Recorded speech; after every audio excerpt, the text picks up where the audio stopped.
नमस्कार मंडळी, आज आहे संडे. गेल्या संडेला आपण बनवली होती कोळंबी राईस.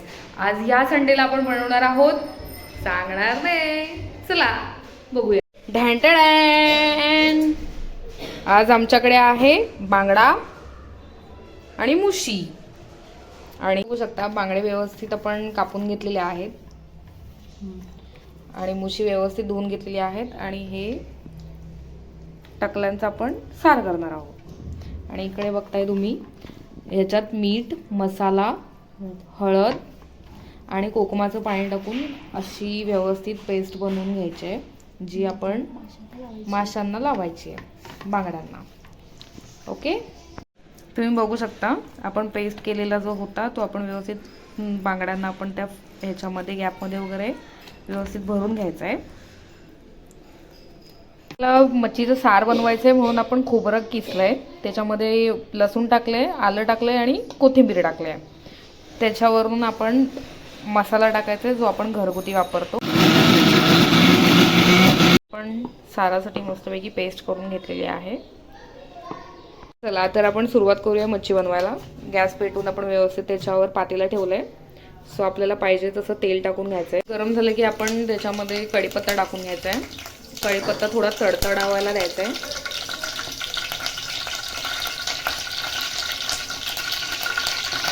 फोडणीसाठी आपण जो कांदा कापलेला होता तो आपण व्यवस्थित टाकून घेतला त्याच्यामध्ये. व्यवस्थित मिक्स करून घ्यायचा आहे. जोपर्यंत तो लाल होत नाही तोपर्यंत मंद आचेवर तेलामध्ये तळून घ्यायचं आहे. इकडे बांगड्याचं सार होईपर्यंत आपण इकडे मुशीचं कालवण करायला घ्यायचं आहे. त्याच्यासाठी आपण गॅसवर कढई ठेवून घेतली आहे. कढई गरम झाली की इथे पण आपण व्यवस्थित तेल टाकून घ्यायचं आहे, जेवढं आपल्याला हवं तेवढं. आपण सेम प्रोसेस फॉलो करतोय. गरम तेलात आपण कढीपत्ता टाकून घ्यायचं आहे, व्यवस्थित तडतडायला द्यायचं आहे. त्याच्यामध्ये कांदा टाकायचा आहे.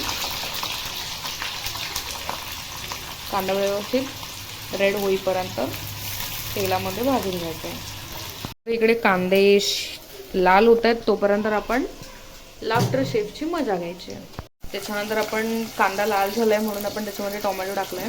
टोमॅटो पण व्यवस्थित शिजवून घ्यायचं आहे मिक्स करून.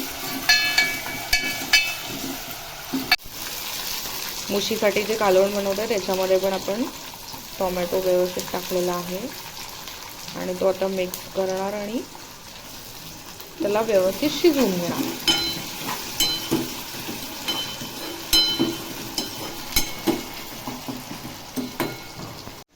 थोडा वेळ आपण झाकण ठेवून कांदा आणि टोमॅटो व्यवस्थित शिजवून घ्या, म्हणजे तो लवकरात लवकर शिजेल.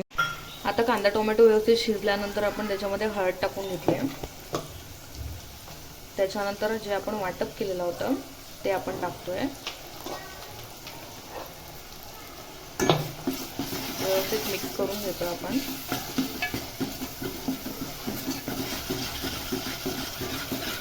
बघा व्यवस्थित रेड कलर फुटलाय त्याला, अशी व्यवस्थित ग्रेव्ही तयार होते.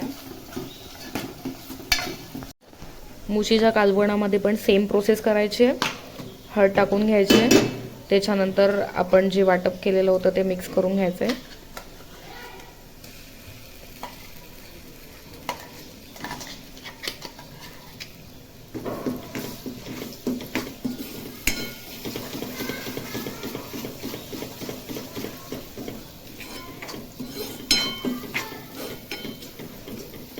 नंतर आपण वरून टाकतोय थोडा चिकन मसाला, थोडं स्पायसी होण्यासाठी. आपण थोडासा घरगुती मसाला टाकतोय थोडं स्पायसी होण्यासाठी. सगळे मसाले व्यवस्थित मिक्स करून घ्यायचे,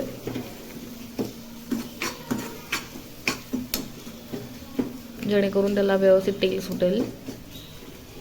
त्यासाठी थोडंसं आपण पाणी टाकतोय. याच्यामध्ये पण थोडंसं मसाला शिजण्यासाठी पाणी टाकून घेतलंय. त्याच्यामुळे बघू शकता तुम्ही ग्रेव्ही व्यवस्थित क्लिअर झाली. तर तुम्ही बघू शकता कशी व्यवस्थित अशी मस्त तर्री आलेली आहे रेड कलरची. व्यवस्थित त्याला तेल सुटलंय. सो थोडं मंद आचेवर आपण ते शिजवून घेतोय. नंतर आपण वरून थोडी कोथिंबीर टाकून घ्यायची. आपण आता याच्यामध्ये थोडंसं पाणी ओतून घ्यायचं आहे. जेवढं व्यवस्थित पाणी ओतून घेतलं आहे याच्यामध्ये. जेवढी तुम्हाला ग्रेव्ही ठेवायची आहे त्याच्या पद्धतीने तुम्ही पाणी ओता. पण याच्यामध्ये कोकम टाकून घ्यायचं आहे थोडंसं, सार थोडा आंबट व्हावं म्हणून. याच्यामध्ये सुद्धा आपण 2-3 कोकमा टाकलेली आहेत. आता याच्यामध्ये आपण बांगड्यांच्या ज्या टकल्यांचे पीस केलेले होते ते आपण टाकलेले आहेत. पण याच्यामध्ये मुशी टाकून व्यवस्थित मिक्स करतोय. बघा किती छान असा कलर आलाय. याच्यामध्ये चवीनुसार व्यवस्थित मीठ टाकून घ्यायचं आहे. सो एका साईडला आपल्याकडे बांगड्यांचा रस्सा आणि मुशीचं कालवण रेडी होतं आहे. सो याला थोडा वेळ शिजू द्यायचं आहे व्यवस्थित. सो आता आपण करणार आहोत बांगडे फ्राय. त्याच्यासाठी आपण थोडंसं तांदळाचं पीठ घेतलं आहे आणि त्याच्यामध्ये थोडेसे मसाले ॲड करून आता त्या मसाले लावलेल्या बांगड्यांना आपण थोडं कोटिंग करायचं आहे. ओके. इकडे आपण एका साईडला व्यवस्थित तेल गरम करायला ठेवायचं आहे बांगडे तळण्यासाठी.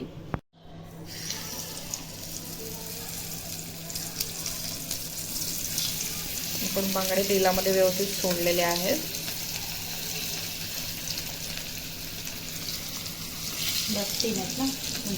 आता बांगड्यांना दुसऱ्या साईडून पण व्यवस्थित तेलात शिजवून घ्यायचं आहे.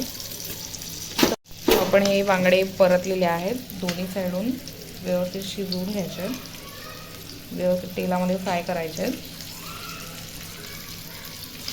सो आपला संडे काहीतरी असा. तुम्हाला ही रेसिपी कशी वाटली ती कमेंटमध्ये नक्की सांगा आणि सबस्क्राईब करायला अजिबात विसरू नका. थँक्यू. भेटूया नेक्स्ट संडेला.